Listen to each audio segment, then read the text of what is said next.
ট্রাম্পের নির্দেশে সোমালিয়ায় আইএসের উপর মার্কিন বিমান হামলা।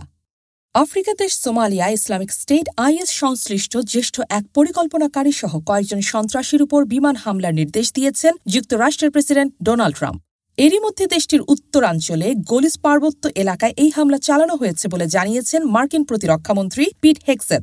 ট্রাম্প এক্সে দেওয়া পোস্টে দাবি করেছেন, এই হত্যাকারীরা গুহায় লুকিয়ে থেকে যুক্তরাষ্ট্র ও আমাদের মিত্রদের হুমকি দিচ্ছিল। এই হামলার মাধ্যমে তাদের লুকিয়ে থাকার জায়গাগুলো ধ্বংস করা হয়েছে এবং বেসামরিক ক্ষয়ক্ষতি ছাড়াই অনেক সন্ত্রাসীকে হত্যা করা হয়েছে। তিনি আরও বলেন, আইএস ও যারা আমেরিকানদের উপর হামলা করতে চায় তাদের জন্য এটি একটি স্পষ্ট বার্তা, আমরা আপনাদের খুঁজে বের করব এবং নির্মূল করব।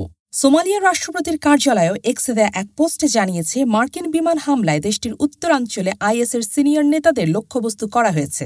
তবে হামলায় ঠিক কতজন নিহত হয়েছে বা কারা ছিল সে বিষয়ে কোনো নির্দিষ্ট তথ্য প্রকাশ করা হয়নি। এদিকে বিবিসি ও অন্যান্য আন্তর্জাতিক গণমাধ্যম হামলার সত্যতা বা ক্ষয়ক্ষতির মাত্রা স্বাধীনভাবে যাচাই করতে পারেনি।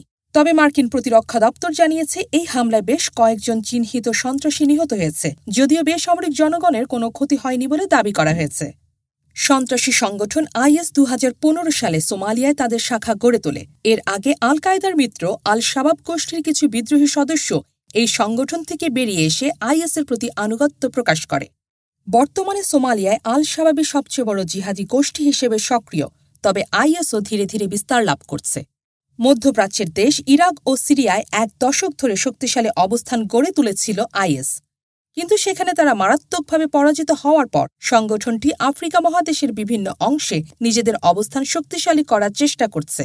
সোমালিয়ার মতো যুদ্ধবিধ্বস্ত দেশগুলোতে তাদের উপস্থিতি ক্রমশ বাড়ছে, যা আন্তর্জাতিক নিরাপত্তার জন্য নতুন উদ্বেগ সৃষ্টি করছে। বিশ্লেষকরা মনে করছেন, ট্রাম্প প্রশাসনের এই সামরিক পদক্ষেপ মূলত যুক্তরাষ্ট্রের নিরাপত্তা রক্ষার পাশাপাশি আফ্রিকায় আইএসের বিস্তার ঠেকানোর একটি প্রচেষ্টা। তবে এই ধরনের বিমান হামলা কতটা কার্যকর হবে এবং এটি সোমালিয়ার নিরাপত্তা পরিস্থিতিতে কী ধরনের প্রভাব ফেলবে তা এখনো স্পষ্ট নয়।